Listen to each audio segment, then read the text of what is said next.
Ekraanil näete Netanyahu kõnet, kus ta räägib iisraellastele Jeruusalemmas. Pärast järjestikuseid vapustusi Lähis-Idas, mis viisid Iraani täieliku alandamiseni. See toimub samal ajal, kui Trump G7 kohtumisel kinnitab samuti, et Iraani režiim on alla andnud.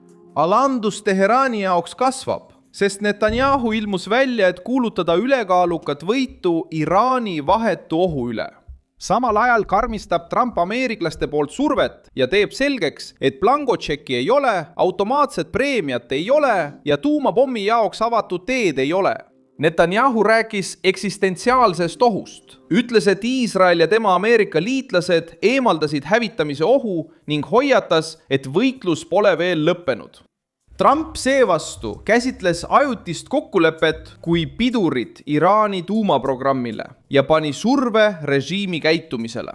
Iisrael on piirkondlikul eesliinil. Ameerika Ühendriigid juhivad ülemaailmset survet ja Iraan püüab poliitiliselt ellu jääda. Pärast seda, kui tema jõunarratiiv maailmas nõrkuse märgiks muutus, mis tegelikult juhtus selles Netanyahu pressikonverentsil? Miks see avaldus toob Iraanile kaasa ränga kaotuse? Ma räägin sulle sellest kohe kõigest. Kui sulle meeldib selline otsekohene ja aus sisu, siis kaalu tellimist, sest siin on iga päev selliseid videoid. Netanyahu ilmus 15.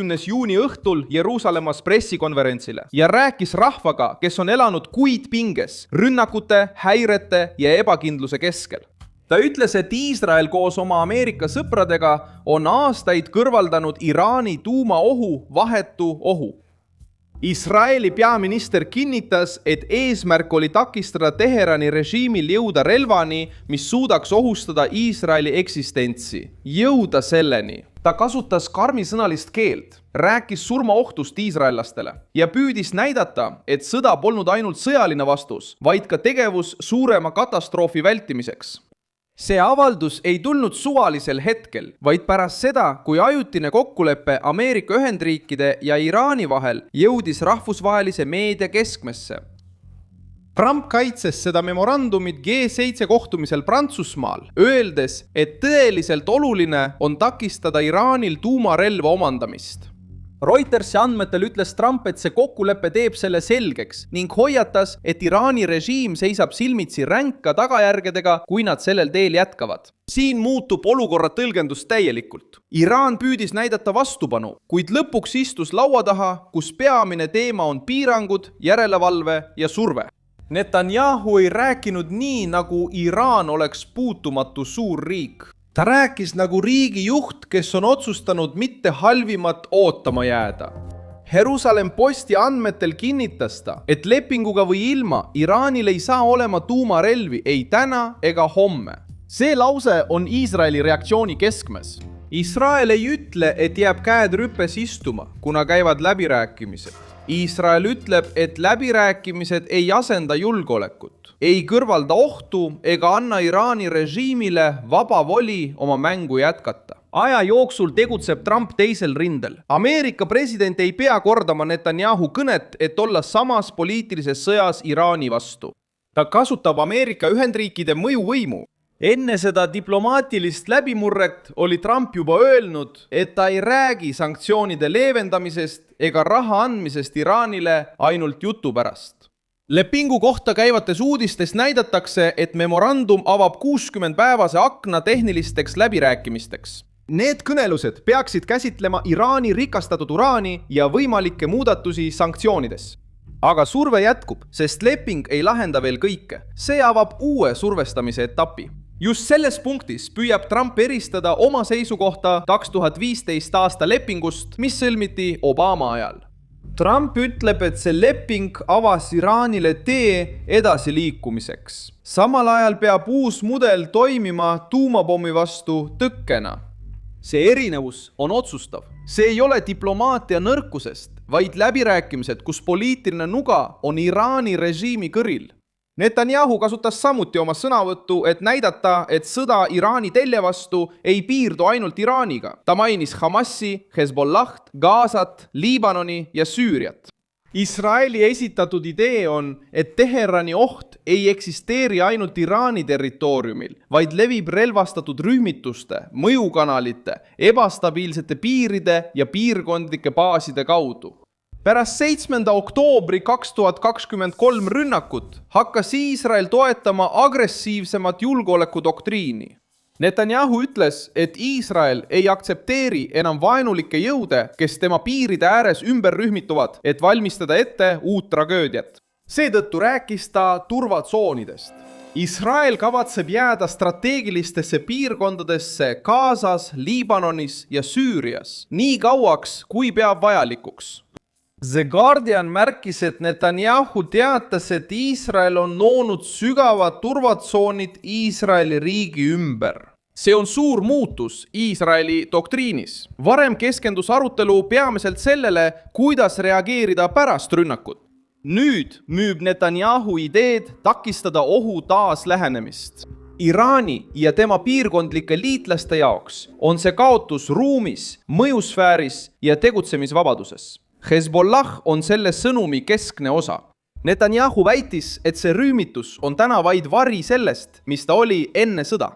Selle lause poliitiline eesmärk on näidata, et Iraani toetatud relvastatud haru on kaotanud jõudu, kaotanud hirmutamisvõime ning ei suuda enam esineda Iisraeli vastase müürina. Isegi relvarahu ja käimasolevate läbirääkimiste ajal rõhutab Iisrael, et tal on õigus end kaitsta, kui Hezbollah peaks proovima end uuesti organiseerida või rünnata. See avaldab Teheranile survet, sest Iraan on alati kasutanud neid rühmitusi oma piirkondliku jõu pikendusena. Hamas on samuti Netanyahu sõnavõttudes osa samast ohuvõrgustikust. Iraan soovib näida Lähis-Ida vastupanuliikumise juhina, kuid viimaste operatsioonide mõju oli teistsugune. Tema liitlased muutusid haavatavamaks, tema marsruudid sattusid suurema surve alla ja tema võitmatu kuvand sai löögi. Alandus kasvab, sest režiimi jõuretoorika põrkub kokku sõjalise, diplomaatilise ja majandusliku piiramise reaalsusega. Netanyahu tõi veel välja olulise fakti Iisraeli sõjatööstuse kohta. Iisrael kiitis järgmiseks kümnendiks heaks 350 miljardi seekli suuruse plaani, et arendada iseseisvamat laskemoonatööstust. See tähendab, et Iisrael on embargo, surve ja rahvusvaheliste ähvarduste tingimustes õppinud, et peab rohkem oma relvastust ise tootma. Teherani jaoks on see halb sõnum. Iisrael soovib olla vähem haavatav, omada suuremat iseseisvat võimekust ja kiiremat reageerimisvõimet. See otsus on seotud ka rahvusvahelise olukorraga. Viimastel aastatel on mitmed riigid püüdnud Iisraeli survestada piirangute, embargo või diplomaatiliste ähvarduste kaudu. Netanyahu kasutab seda kogemust, et väita, et Iisraeli julgeolek ei tohi jääda välisriikide valitsuste meeleolu muutuste pantvangiks. See mõte on tema publikule lihtne. Iisrael vajab liitlasi, kuid vajab ka iseseisvust. Ja kui see iseseisvus kasvab, kaotab Iraan vana panuse, mis seisnes selles, et oodata Iisraeli poliitilist kulumist, et aega võita. Asjalugu aitab mõista, miks Trump ja Netanyahu rõhutavad tuumateemat nii palju. 2015 aastal sai Obamale ajal sõlmitud leping paljude konservatiivsete kriitikute jaoks järeleandmise sümboliks. Trump viis Ameerika Ühendriigid sellest kokkuleppest välja oma esimesel ametiajal, kuna väitis, et see ei käsitlenud Iraani raketiprogrammi ega piirkondlikku mõju. Nüüd, käsitledes uut memorandumit takistusena, püüab ta näidata, et vana viga ei kordu. Ameerika parempoolsete ja Iisraeli liitlaste jaoks ei ole eesmärk lihtsalt kokkuleppele allkirja andmine, vaid eesmärk on takistada Teheranil seda kokkulepet aja võitmiseks kasutamast. Teised riigid on seda dilemmat agressiivsete režiimidega juba kogenud. Kui autoritaarne suurriik tajub kõhklust, ta kipub piire katsetama. Venemaa katsetas piire Ukrainas, Hiina katsetab piire Indo-Vaikse ookeani piirkonnas. Põhja-Korea kasutab tuumaähvardust väljapressimise vahendina. Juba aastakümneid on Iraan püüdnud kasutada sama loogikat Lähis-Idas. Survestada energiamarsruute, relvastada liitlasi, pidada läbirääkimisi ähvarduste all ja seejärel süüdistada kriisis läänt. erinevus seisneb nüüd selles, et Trump muutis läbirääkimised Iraani alandamiseks, samal ajal kui Netanyahu näitab, et Iisrael ei jää enam oma piiride lähedal passiivseks. Mina olen Milson Alvese, rahvusvaheliste suhete asjatundja ja minu eesmärk on hoida sind iga päev tõega hästi informeerituna. Uudiste lingid leiad video kirjeldusest. Pane sellele videole like, telli kanal ja vaata lõpus kindlasti kommentaare, et olla kogukonnaga veelgi paremini seotud. Milson Alvese.